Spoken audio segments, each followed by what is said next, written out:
What's up and welcome to Hypothesis TV, where we give you the tips, tricks, and tools you need to unleash your pet parenting potential. In today's video, I'm going to be going over 4 simple steps you can start using today to teach your dog to stop counter surfing. Yes! Step number 1, stop reinforcing it. Like all animals, dogs are going to repeat the behaviors that get reinforced. And that means that if you want the counter surfing to stop, the very first thing you must do is make sure that this behavior is no longer going to be reinforced. Now, to do this properly, the very first thing you want to focus on is making sure that nothing that may be of interest is left on your counters unattended. That means no food, no drinks, no paper towels, nothing that your dog might find interesting can be left unattended on these countertops. Step number 2, begin reinforcing alternative behaviors. Now that you've removed all of the clutter from your countertops that was reinforcing your dog for counter surfing, even if you did nothing else, that behavior would no longer be getting reinforced and therefore would begin to fade. But if you want to fade it a lot faster, what you want to start doing is reinforcing alternative behaviors. Now, to do this, all you have to do is yes and treat your dog for being in this area, but performing any other behavior that isn't counter surfing. In this case, Mono's laying down. Yes, he gets a treat. I'll try and get him a little bit excited, get him to stand up. Here we go. So we're here, the countertops are completely clear, so he, even if I wasn't here and he was to go up there and try and look for something, he's not going to find anything reinforcing. That behavior is going to begin to fade.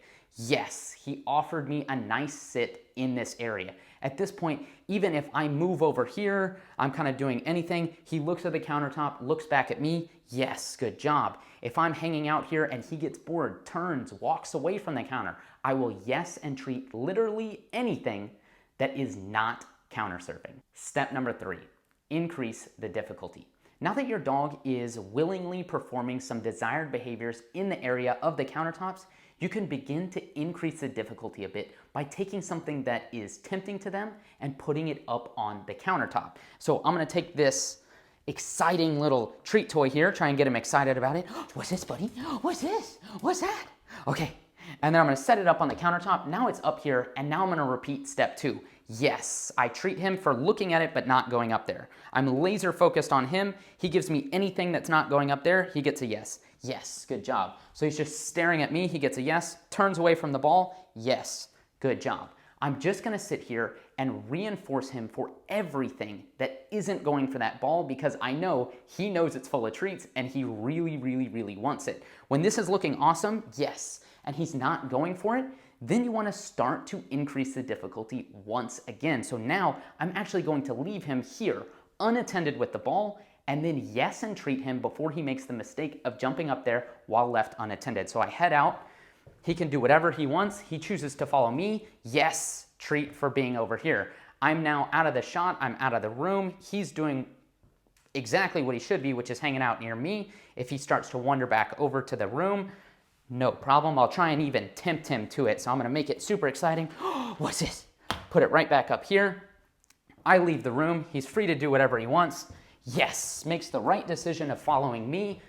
Excellent. That's exactly what we want. But you have to keep in mind that this whole thing is about setting your dog up to be successful. You don't want to leave them with this unattended item that we know is tempting and leave the room and then wait for them to miss. When you do that, you're setting them up to fail. If you think, hey, this is really tempting, maybe start with something that's a little less tempting so that you can guarantee, hey, they're going to be successful here. So I'm going to leave, yes, and treat them before they make the mistake, and then I can move on to step number 4, look for feedback. If at any point during this process you start to notice your dog going back to counter surfing, do not worry. That does not mean that your training is not working.